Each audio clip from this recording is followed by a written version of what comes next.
Breaking news తెలంగాణలో BC రిజర్వేషన్ల కసరత్తు క్లైమాక్స్ కు చేరింది. కేబినెట్ సబ్ కమిటీకి బీసీ కులగణన సర్వే రిపోర్ట్ చేరింది. రాష్ట్రంలో బీసీలే అధికమని సర్వే తేల్చి చెప్పేసింది.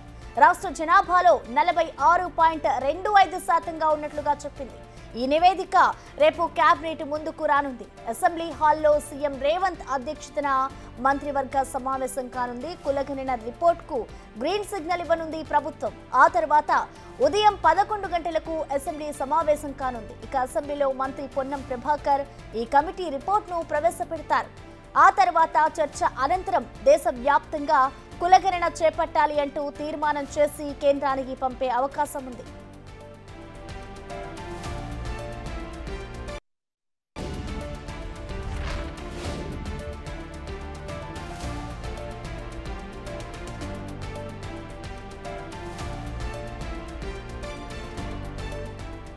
సాధ్యమైనంత త్వరగా లోకల్ ఎన్నికలు నిర్వహించాలని ప్రభుత్వం ఆలోచిస్తోంది. కులగణన సర్వే రిపోర్ట్ కూడా రావడంతో బీసీ రిజర్వేషన్లను ఖరారు చేయనుంది. కొత్త లెక్కల ప్రకారం రిజర్వేషన్లు అమలుకు కసరత్తు చేస్తోంది. న్యాయపరమైన చిక్కులు రాకుండా చర్యలు తీసుకుంటోంది ప్రభుత్వం. ఇదే నెలలో పంచాయతీ ఎన్నికల సాధ్యాలపై కూడా చర్చిస్తోంది.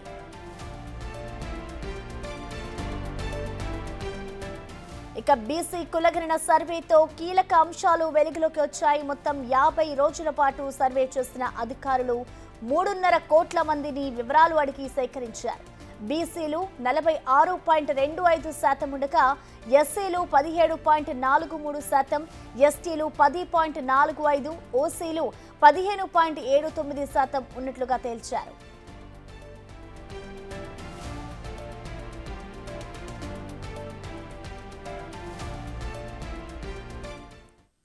దీనికి సంబంధించిన కంప్లీట్ డీటెయిల్స్ ని మా ప్రతినిధి హరికృష్ణ అందిస్తారు. హరికృష్ణ, చెప్పండి, ఇటు బీసీ కులగణనకి సంబంధించి కసరత్తు పూర్తయింది అనుకోవచ్చా?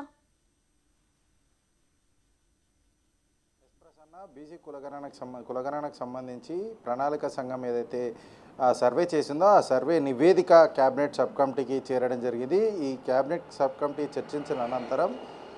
చర్చించిన తర్వాత 4వ తారీఖు అసెంబ్లీలో కేబినెట్ సమావేశంలో ఈ యొక్క నివేదిక ప్రవేశపెట్టి చర్చ జరిపిన తర్వాత ఆమోదం తెలిపిన తర్వాత అదే రోజున శాసనసభలో ప్రవేశపెడుతున్నామంటూ కూడా కేబినెట్ సబ్ కమిటీ చైర్మన్ మంత్రి ఉత్తమ్ కుమార్ రెడ్డి అయితే ప్రకటించడం జరిగింది.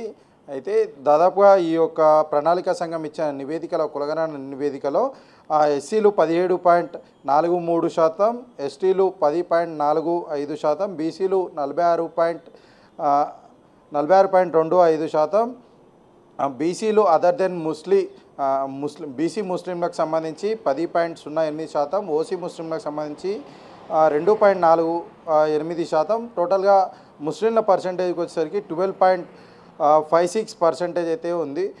టోటల్ ఓసీ జనాభా 15.79%గా అయితే ఈ ప్రణాళిక సంఘం ఇచ్చిన రిపోర్ట్లో అయితే వెలువడించడం జరిగింది. అయితే ఏదైతే స్థానిక సంస్థల్లో బీసీలకు 42% రిజర్వేషన్ కల్పిస్తామని ఈ కాంగ్రెస్ సర్కార్ హామీ ఇచ్చిందో ఆ హామీలో కీలక దశ అని చెప్పవచ్చు. ఎందుకంటే బీసీలకు సంబంధించిన జనాభా ఎంతవరకు ఉన్నదని చెప్పేసి ప్రభుత్వం లెక్కలు తీయడం దేశంలోనే ఇది మొదటిసారి అని చెప్పవచ్చు. స్వాతంత్రకు పూర్వం కుల జనాభా తీసింది బ్రిటిష్ కాలంలో 1921లో అయితే ఈ యొక్క కులాలకు సంబంధించిన లెక్కలు అయితే తీయడం జరిగింది. ఆ తదనంతరం తెలంగాణ రాష్ట్రంలో ఈ యొక్క లెక్కలు తీయడం జరిగింది. అయితే ఈ బీసీలు ఎప్పటి నుంచో కూడా రాజకీయపరమైన హక్కులు కావాలి, రాజకీయ పరంగా ఎదగాలి మేము అంటూ కూడా పెద్ద ఎత్తున పోరాటాలు చేస్తున్న నేపథ్యంలో కాంగ్రెస్ సర్కార్ అధికారంలోకి వచ్చిన తర్వాత బీసీలకు 42% రిజర్వేషన్ ఇస్తామని చెప్పేసి కూడా హామీ ఇచ్చింది. ఈ మేరకు ఈ యొక్క కేబినెట్ సబ్ కమిటీ కూడా ఏర్పాటు చేయడం జరిగింది. అంతేకాకుండా ప్రణాళిక సంఘానికి ఈ యొక్క బాధ్యతలు అప్పగించి రాష్ట్రంలో కులగణనకు సంబంధించిన సర్వే చేయాలని చెప్పేసి కూడా బాధ్యతలు అప్పగించడం జరిగింది. ఈ మేరకు ప్రణాళిక సంఘం రిపోర్ట్ కేబినెట్ సబ్ కమిటీకి అయితే ఇవ్వడం జరిగింది. ఈ యొక్క రిపోర్ట్ను కేబినెట్ సబ్ కమిటీ చర్చించిన అనంతరం రేపు 4వ తారీఖు క్యాబినెట్ కౌన్సిల్లో అయితే ప్రవేశపెట్టుతున్నారు. రేపు ఉదయం 10 గంటలకు క్యాబినెట్ అసెంబ్లీ హాల్లో జరగనుంది.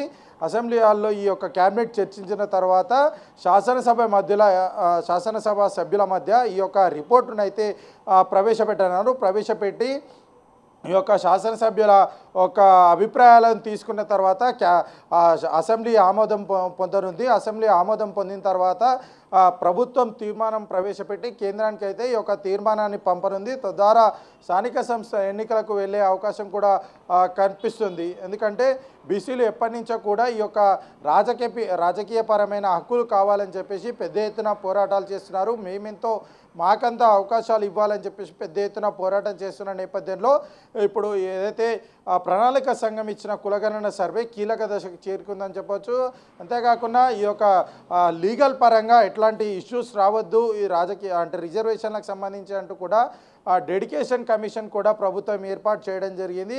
డెడికేషన్ కమిషన్ సంబంధించి కూడా రిపోర్ట్ తొందరలోనే వస్తుందని కూడా తెలుస్తుంది. కాబట్టి రాజకీయ పరమైన బీసీలకు 42% మేమెంతో మాకంతో వాటా ఇవ్వాలని చెప్పేసి కాంగ్రెస్ ప్రభుత్వం ఏదైతే భావిస్తుందో అది కీలక దశ చేరుకుందని చెప్పవచ్చు. రేపు అసెంబ్లీలో అయితే ఈ యొక్క రిపోర్ట్ను రేపు అసెంబ్లీ హాల్లో ఏదైతే క్యాబినెట్ జరుగుతుంది, ఆ క్యాబినెట్లో అయితే ఈ రిపోర్టును ప్రవేశపెట్టనున్నారు. అనంతరం అసెంబ్లీలో అయితే ఈ రిపోర్టు ప్రవేశపెట్టి సభ్యుల మధ్య అభిప్రాయాలు తీసుకొని ఆ తర్వాత అసెంబ్లీ ఆమోదం పొందిన తర్వాత కేంద్రానికి అయితే తీర్మానం చేసి రిపోర్ట్ పంపనున్నారు. తదనంతరం స్థానిక సంస్థలకు వెళ్ళే అవకాశం అయితే కనిపిస్తుంది.